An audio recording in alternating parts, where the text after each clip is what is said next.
Welcome to Coach's Roundtable. I'm Ed Codi, and welcome our guest, Pittsburgh Post-Gazette sports writer and Steeler insider Ray Fittipaldo.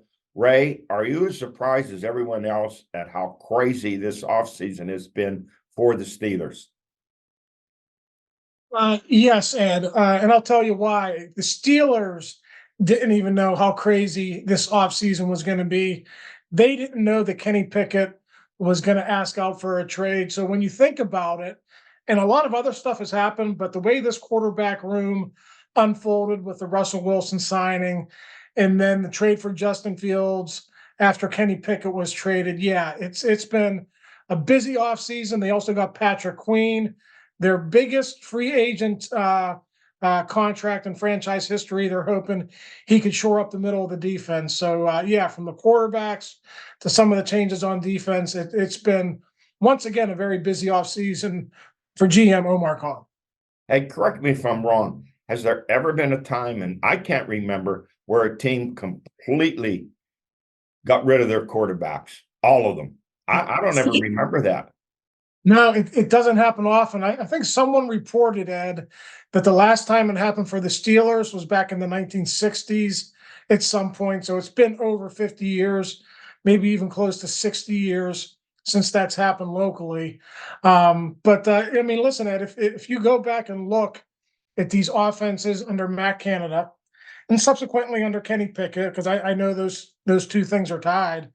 It just wasn't good enough. And I think I commend Omar Khan for kind of ripping off the Band-Aid and starting anew there.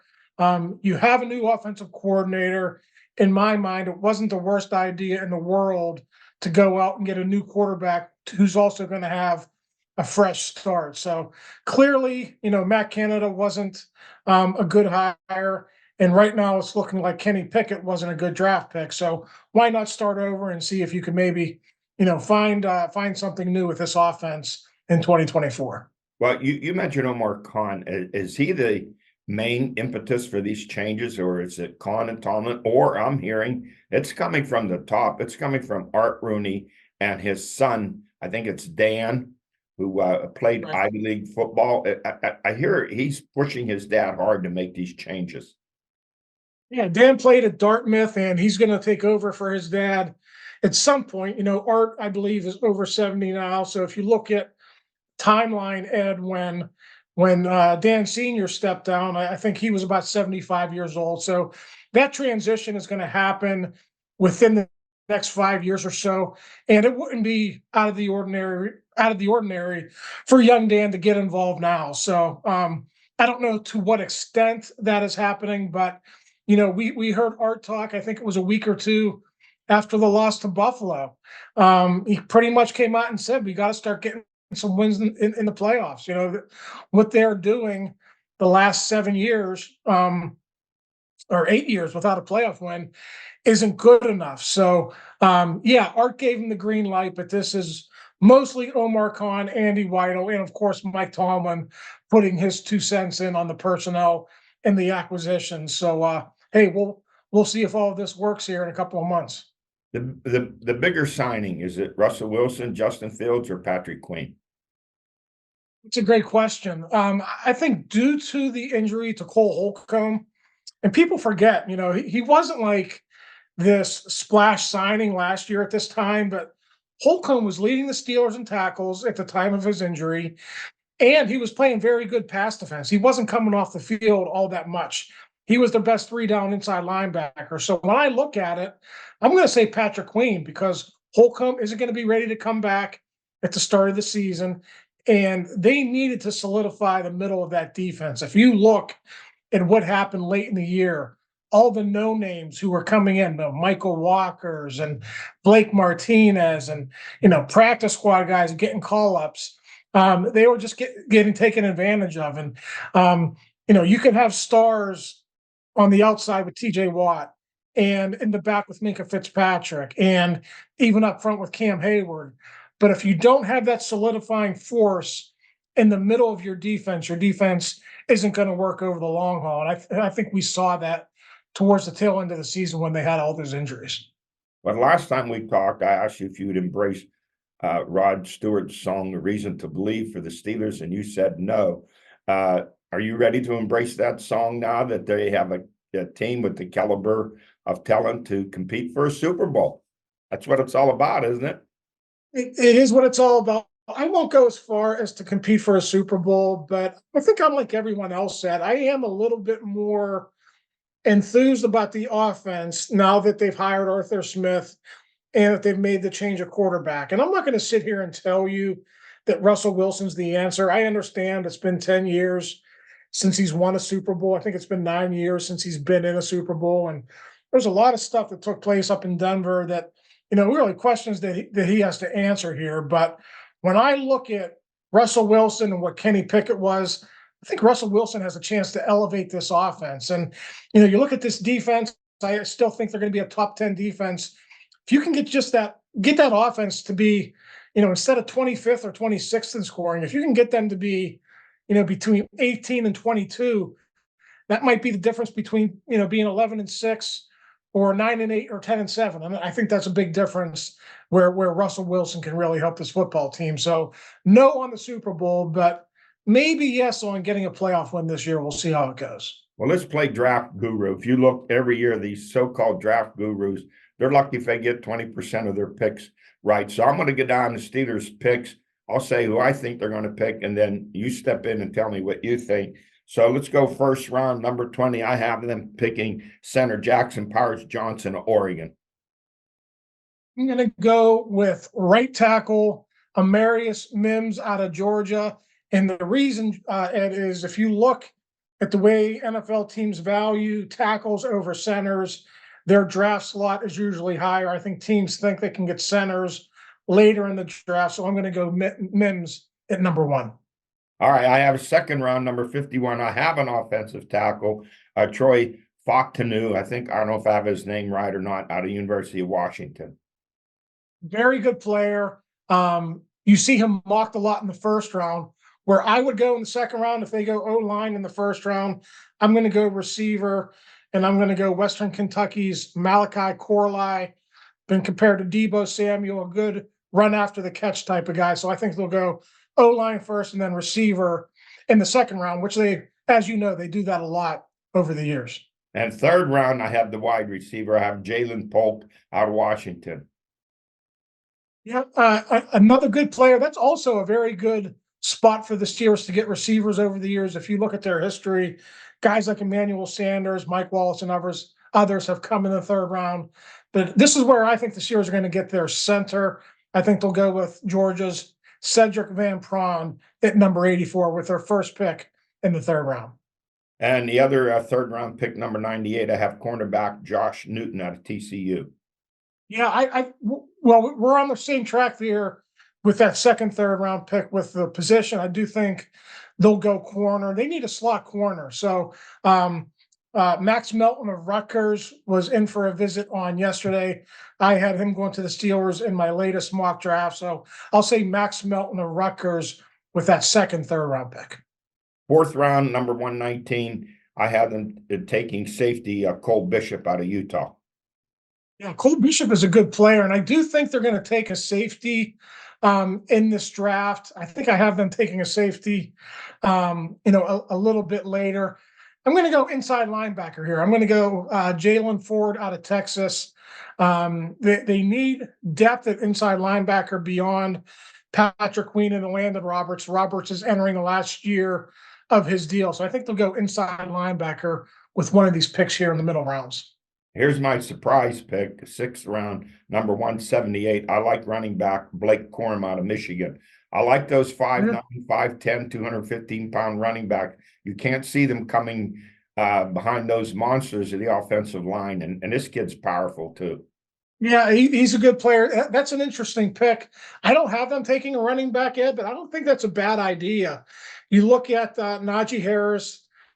I think they're going to pick up the fifth-year option, but it wouldn't be bad to build some depth behind them. So if with my first sixth-round pick, I'm going to go safety.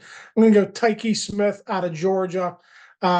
He used to play at West Virginia. The Steelers are familiar with him. I think if he's available in the sixth round, I think they'll go for a safety there. And my next sixth round pick, number 125, 195, the last one, I have a sleeper defensive end, Eric Watts out of UConn. Yeah, that's another position they need to address. I wouldn't be surprised if they addressed that earlier. They do have Cam Hayward coming back. Hopefully he stays healthy. But yeah, I don't have a name for you that late on a DN, but DN is certainly a position that they have to address in this upcoming draft for sure. Ray, always great having you on. Look forward to talking to you again sometime after the draft or during the camp. I look forward to reading your analysis of the draft and your grade for the Steelers. Always a pleasure, Ed. I appreciate it. Thank you. I'll be right back with Ellen George. Things change. One thing you can count on is that Armstrong always will be Armstrong. We've stood by our name, from our humble beginnings in 1946 through the millions spent expanding fiber broadband in our communities. We've never changed our name to run from our reputation. We've established trust by simply putting our people, customers, and services first. It's a practice that holds true and will continue at Armstrong. I'm back, joined to my right by the Swami George Abraham, to my left the Tiger Albert Campman. Guys, Ray Fittipaldo getting us started on our NFL draft special, and of course talk about the Steelers. And this is going to be an interesting draft. And as Ray said, he's never been involved in a more turbulent offseason for the Steelers in all the years he's covered them. Yeah, they got rid of two lousy quarterbacks. To me, it's worth turbulence. Well, we're going to talk about that and see what happens, whether this makes them a contender for the AFC Championship or a Super Bowl team. But let's get down. Let's take a look at the draft from the top and go. I'll just throw out a pick, and you guys see who your picks are. Let's say Chicago. Now, once again, if this were an exact science, I'd have Joe Bob, professor from CMU, doing this. No one knows how it's going to turn out. And each year the draft experts, what are they? 20% correct. All it takes is one owner like the guy at Washington to make them take the guy they shouldn't, and it throws it all. Well, I would think this year's going to be more trades in the first round than ever before. Oh, I see that because that always happens because they think that these quarterbacks are all good, which I don't. So they're all desperate. Yeah, quarterback. Well, let's go. Let's start off with Chicago. Here's my pick. My idea is I'm saying who I think they should take. Drake May. North Carolina. No chance. They're taking Williams for sure. There's a no-brainer. Every NFL scout says he's next Mahomes, so you can't. Absolutely. Are you seeing that? He's next to Mahomes? I don't know that. I like May. He's bigger, 6'4", 6'5". He has come down. The thoughts on him, his last year wasn't as productive as the year before, and he is actually, now remember, this means nothing. It's all scuttlebutt. Right. But the scuttlebutt is he's coming down. Okay. And I have Daniels ahead of him, so I'll say that. Okay. Washington's taking, the word is they're taking May. Okay. But I have Daniels too. As far as liking them. I have Daniels number 2. There you go. Going to Washington. There you go. And NFL.com says he has the best deep pass of any of them. And if you want a quarterback who can run and scramble, you could do both. I always like Albert's always like. He's on the thin side. He's 6'4", about 205. He needs to bulk up a little bit. Yeah, that is big to these NFL gurus. I call them gurus who are never right. Yeah. And they said he's not big enough. I'll take my chances. He's 6'4". I know. And then I look almost every single quarterback that I'm looking at has a hand size of 9.5 to 10 inches. Yeah. What was Pickett? They go by that, George. 9. It means something. Yeah. That was a criticism of Pickett. He was under 9, right? Yeah. He wore gloves. He wore 2 gloves. All I'm saying, wingspan and hand size. They come up more now, and they're never right. So if they were right, I'd say, man, this guy was right. And they go by the number of bench presses and all that. I know stuff.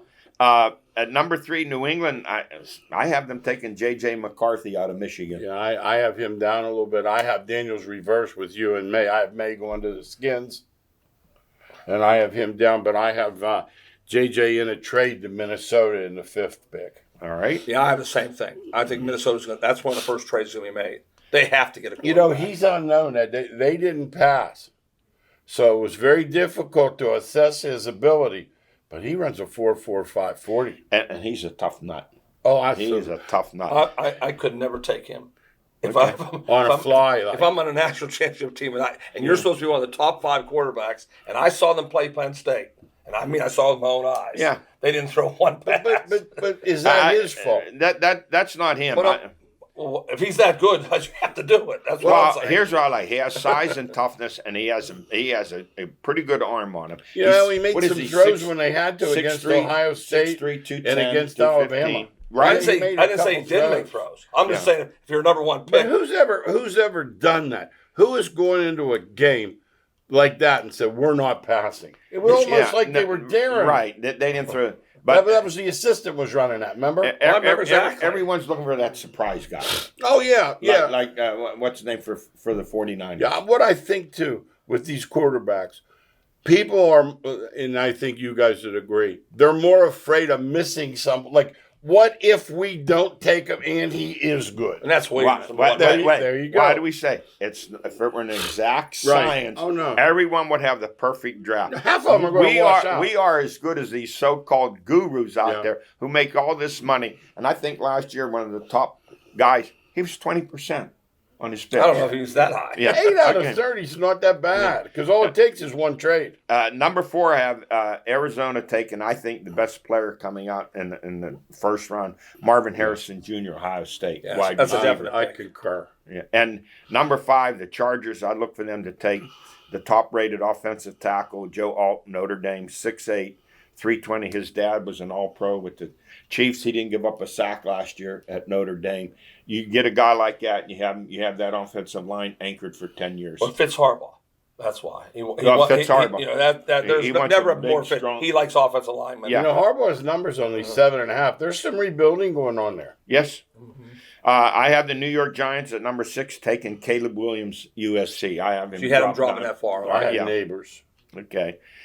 Tennessee, I have them taking offensive tackle Amarius Mims out of Georgia. He's a road grader. Another Georgia offensive tackle, huh? About 6'6", 330 or 340. Yeah, that's where I have Alt going. He said it's all O-linemen and quarterbacks. Yeah. And aren't there some receivers, Al?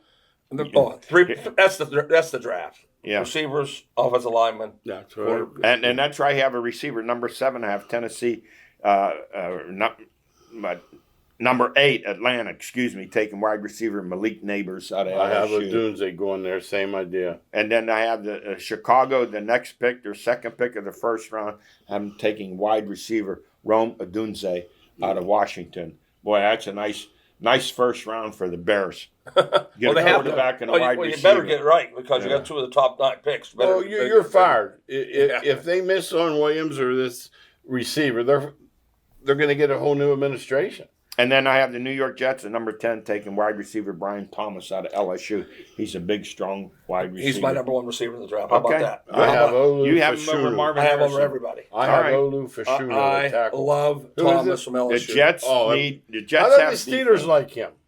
They ain't going to get. They like neighbors. He won't be that far down. They like neighbors. Yeah, they won't be there. No. The Jets sorely need receivers. Yes, they have a solid defense, pretty good running game. But they went out and got some good offensive linemen. Yeah, you're talking about a team that could make a quick recovery. Yeah, it's the Jets. All right, then I have Minnesota number 11 taking defensive tackle Darius Robinson out of Missouri. He's a run stuffer. They won't be there. I'll be shocked if Minnesota's there. I think they're going to trade up to get a quarterback somewhere in the top 6. Yeah, I have them trading up to 5-2-8. And Denver, this might be a surprise. I have them taking quarterback Joe Milton out of Tennessee. But is he 6'4", 6'5"?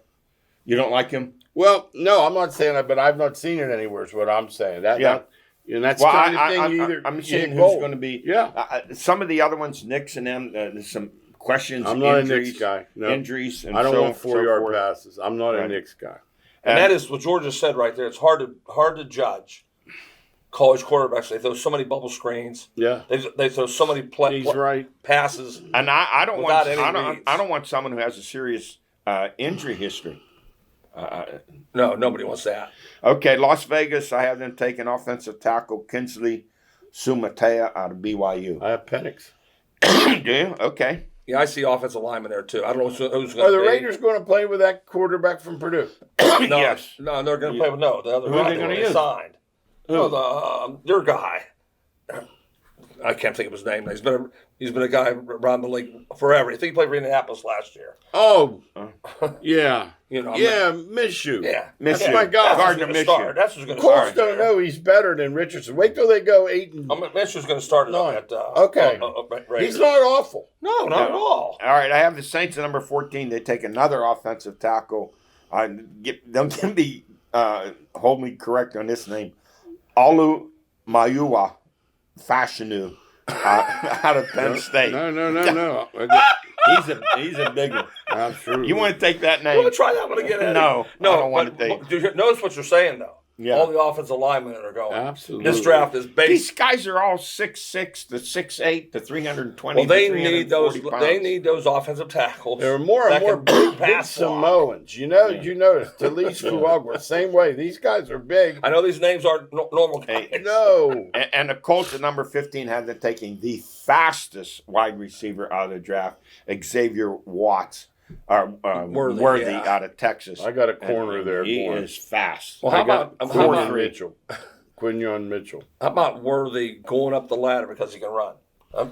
He's Ross went fourth, ninth pick for the Bengals and never Yeah. made it. They haven't learned yet Yeah, that a receiver who just runs fast is not a great player. If it weren't, then Usain Bolt would be playing for the Cowboys. Well, they're not going to pass up the speed. They're going never to did. take that chance on They it. never the first round, that's a big chance. Seattle, I have them taking the top-rated center, Graham Barton out of Duke. Jacksonville need a wide receiver. I like the center out of Oregon more than him. You know that. His double name. He has a double name. Yeah, I have him going to the Steelers. Well, I like Yeah. him better than the kid from Duke. The only question about the Barton is bigger. They worry about the arm Size, length of the Arm arm length length of the again. kid out of Oregon. Arm length. Yep. Then I have Jacksonville taking wide receiver Donald Mitchell out of Texas. I have an edge rusher there, Jared Verse. And Cincy, they're gonna make the first big pick on a defensive lineman. They're gonna take the defensive tackle, the road stuffer, Jerzon Newton out of Illinois, 6'1", 310. Yeah, I have come to the conclusion in the pros. You know, Eddie, I've said it a million times. Pass rush, pass rush, pass rush. I'll play that way, and I don't want a guy who can just stop the run. Wow, this guy's pretty athletic for his. So he can rush the passer too. He's pretty athletic. Okay. You look at 6'1", 300, and you think he can't move. Yeah, no, he can move. Okay. You know, a lot of those fan duels and such. I have 5 QBs in the first round.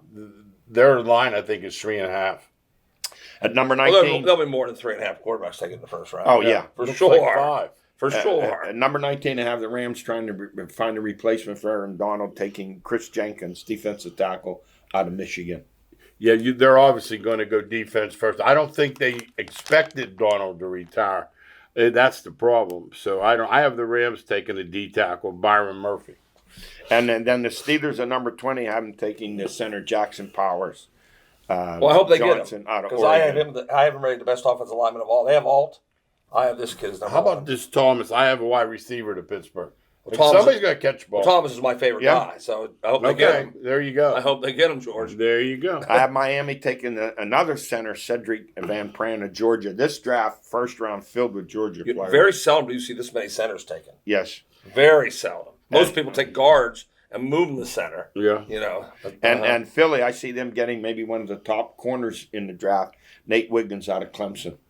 I have him with a corner, but Teron Arnold, I don't have them taking the guy you have. Houston, boy, here's a team. Look out for this team. They made some great offseason moves.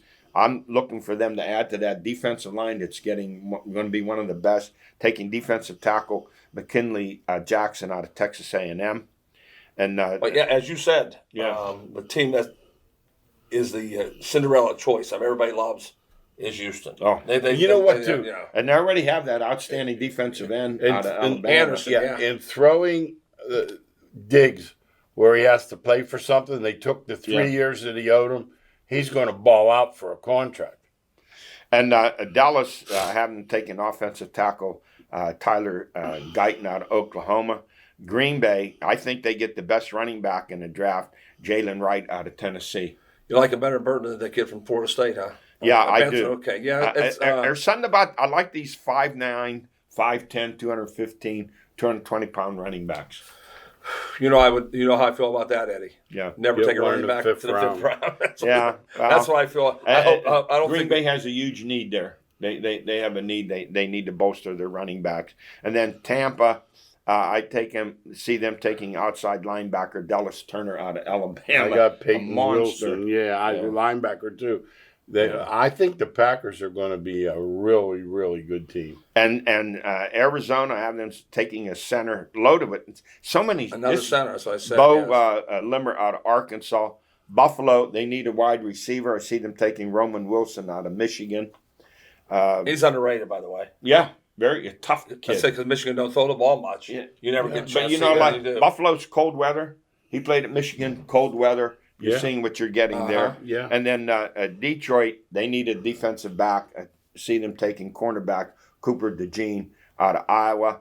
And Baltimore, they want a defensive end. I'm saying Brandon McGregor out of Michigan. I think he's a I got sleeper. Tyler Guyton going there, but earlier with your guy, with DeJean, I had him going to Arizona right before that. Okay. Detroit is almost the surest thing in the draft. They have to take a defensive back. That's Okay. Yes, what they'll right. Good point. And McGregor's a sleeper, a defensive end for Baltimore. San Francisco, they need a linebacker. They take Chop Robinson out of Penn State. Nice pick. You're talking about a guy that is really talented but never Looks lived like up. Tarzan And never plays lived up to your talent. Eddie. Yeah, he doesn't live up Eddie. to his talent. Looks like Tarzan plays like James. Yeah. Well, He had 4 sacks in 2 years. Yeah, they I keep know. looking at him saying, I know he's better than this. 'Cause he's so I fast. know he's better than this. they're Yes. going to take him just on the talent. Exactly. That's what they do. And Kansas City, they need a wide receiver. They're going to take Trey Franklin out of Oregon. Kansas City always seems to hit the Yeah. draft the last I 5 got or them 6 years. taking Kool-Aid McKinstry. The name alone, you have to take him. Kool-Aid. Hey, so let's go to the Steelers. We have their first round pick, center Jackson I take Powers him. Johnson. That's number one. I take I'd him. see second round they take offensive tackle Troy Fontenot out of Washington.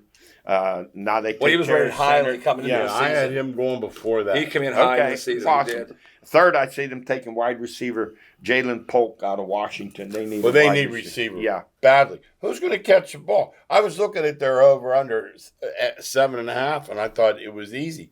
Then I said to a guy, what do you think? He goes, they need 2 linemen. I'm like, geez. They do have a lot of needs still. and their other third round pick, I see them taking cornerback Josh Newton out of TCU.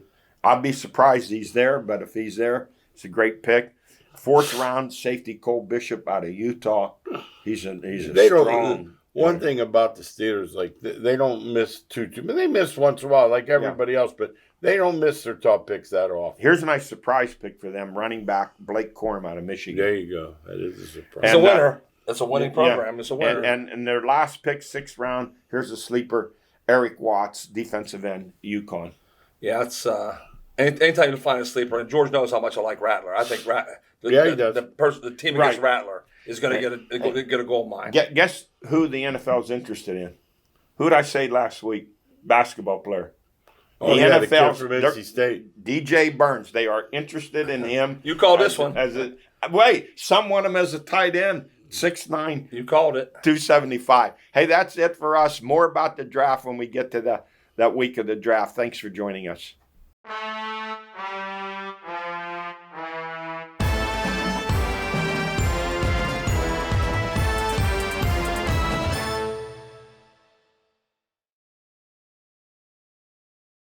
Your growing business has needs. Armstrong Business Solutions has the tools. From unified voice to enhanced Microsoft Teams calling capabilities, we can simplify your communications.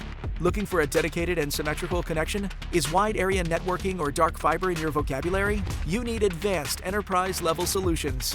Whether you've got one or multiple locations, count on Armstrong Business Solutions to keep you connected and competitive. For collaboration without limits, trust Armstrong Business Solutions. Call or click to get started.